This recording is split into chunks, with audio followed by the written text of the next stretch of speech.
right now, hypothetically, Castillo wins and he hits you up and he's like, yo, Franco, I want you on my advisory board. You're going to be on my executive board to help advise me to run the new Peru. What are 5 policy proposals that you would give him? Ooh. I would tell him, to nationalize the.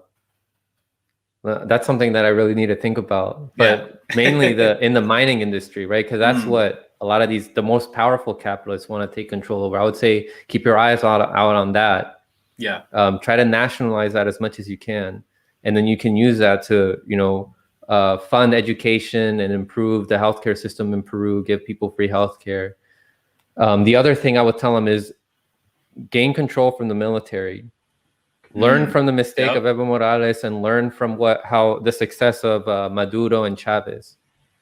Yeah. So that's 2 right there. The third would be, I don't know, would you say it's smart to help fund like the campaigns of other socialist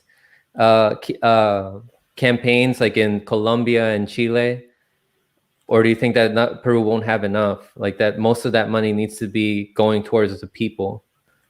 Yeah, I feel like, in my opinion, internationalism is something that you should practice, but I think financially it's something that comes a little bit after, once you've fortified yourself as a power. Like Cuba, for example, in the 1970s, we know helped with the liberation of Angola, Mozambique, South Africa against colonialism and apartheid.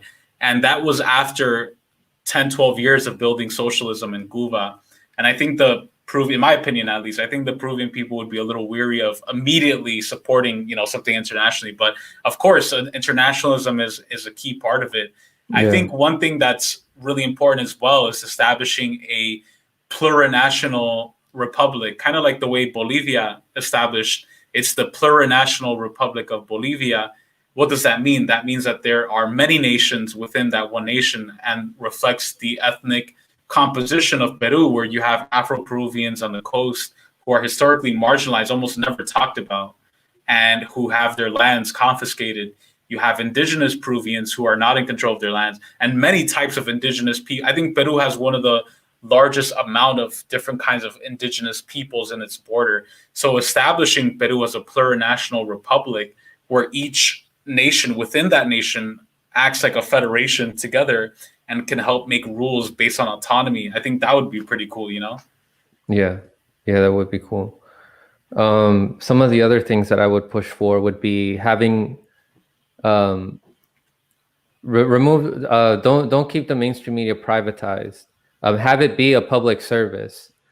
I don't know. I'd have to look at like what the benefits are of having like national media like in Peru. But I know the big criticisms that people give like national media, oh, it's biased media, even though that it's trying to counter the U.S. branded media that like, for example, the private media, the private mainstream media in Peru and all these other South American countries are going to give talking points that benefit the U.S. So we can call it like U.S. media. But traditionally, media is supposed to be like a public service, like working class people do that. So that could help strengthen like more accurate information in Peru. And have actually indigenous presenters. Like one thing that was really refreshing in Bolivia with public television, Bolivia TV, is that they had indigenous women, the quote unquote cholitas, presenting. And that's something I noticed with Peruvian media, is like, even though it's a majority indigenous country, it's almost always like white people presenting, Yeah. And then like the last thing I would do, like this is not like set in stone for me. Like all these 5, like this is something that I'd really have to think about and talk about with like my counsel. Like for my channel, I have people who like advise me and like give me information. Like I don't want to be, I don't want to be like, I don't want to think that I know everything, right? So I have people close to me who like inform me and teach me a lot of things. The 5th thing I'd probably do is free the political prisoners that haven't been freed yet. Yeah, I think that would be a good olive branch to the people who are more on the left, who are reluctant to support Castillo and obviously to support political prisoners because it's a new era, and obviously the main enemy are always the capitalists, the imperialists, the Fujimoristas. You know, the left should be united, and I hope if Castillo is elected, I hope he does do that. I hope he does free the prisoners. I think that would be great to see, and I think that it would reinvigorate. I mean, that's the thing. Like, if you look at Nepal, for example, there's unity between the Marxist-Leninists and the Maoists.